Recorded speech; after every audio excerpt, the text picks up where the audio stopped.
Right, well, here at Tumby Park with Scott Witton, mate, beautiful part of the world here. It is, it certainly is. You know, we brought the place 7 or 8 years ago and we've done all the post and rail fencing that you can see behind us and turned it into a horse paddock. It was a cattle property and we're very proud of it, and the horses do well when we get the chance to have them here.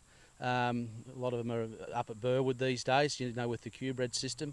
And then we have the rehabilitation horse and the spellers and stuff like that here, but no, it's when they're here they do well. So obviously you're just over the border, so yeah, for Q-bred you do have your mares file across the line. Yeah, it's frustrating. I'm heading to Burwood on Monday, taking one little filly back to prep up for the Nutrien sale, and then I'll bring 3 mares that don't have foals at foot home, and they'll come home and spend pretty much their whole up until 3 weeks before, and I send them back to Burwood to foal up there and then get them back in foal, which is a little bit frustrating. I did originally buy the property to have all the brood mares here, but with the lucrative system of the Q-bred, it's just to be 5 kilometres over that side of the border.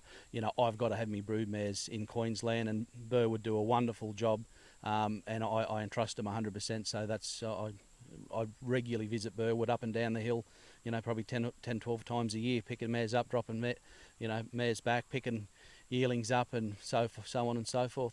Look, we had the opportunity yesterday, Paul Campbell and myself went to Burwood, had a look at 58 or 59 yearlings there. They're prepping for our sale.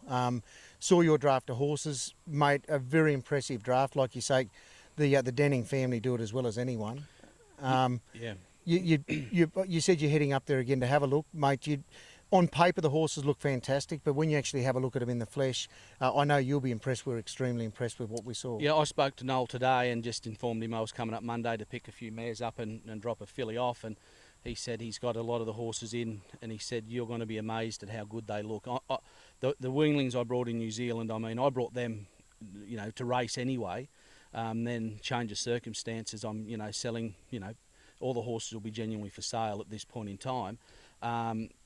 And Noel said, without, you know, he just said, you'll be super impressed, because I seen them 3 months ago, and when they aren't finished off, you know, you can't get wrapped up in them too early, but he said, you wait till you see them Monday, Scott. He said there's some magnificent horses here.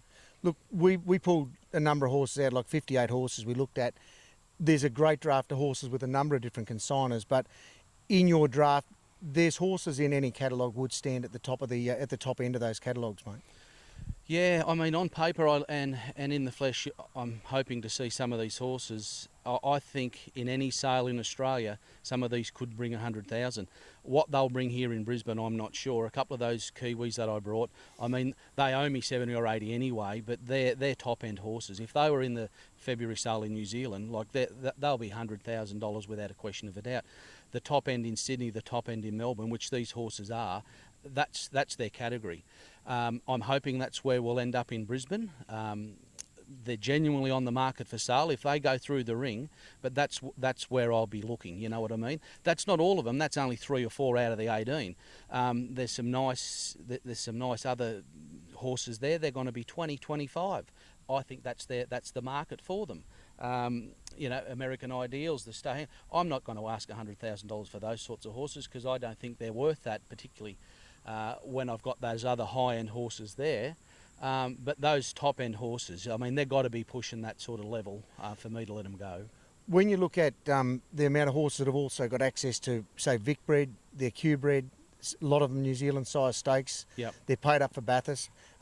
The locals are going to come to the sale, but you've got the interstaters, the New South Wales, Vic, South Australia, Western Australia, New Zealand. They've got to come and have a look at this draft. And I was going to say definitely the Kiwis, because whatever my horses were eligible to, you know, to be paid up for, they're now paid up. New Zealand size stakes, they're Vic bred, they're Q bred, New South Wales Breeders' Challenge, Bathurst. I've paid every single one of them up for Bathurst. They're there to meet wherever they're coming from in Australia or overseas. And rest assured, if a Tumby Park horse goes through the ring in the Brisbane sale, you want to see him sold. I want to see him sold. I can't. I mean, those, for example, those Kiwis, that when they owe me 70 and 80 grand, I mean, I've got to get at least that to sell them. You know what I mean? Otherwise, I've got to keep them. But I'm hoping the sales is, you know, they'll meet the market. They're as good a horse as you'll see, and I'm hoping that's confirmed on Monday when I see him in the flesh myself. And when you look at the incentives, you've got 175,000 minimum for the Nutrien 2-year-olds. Yeah.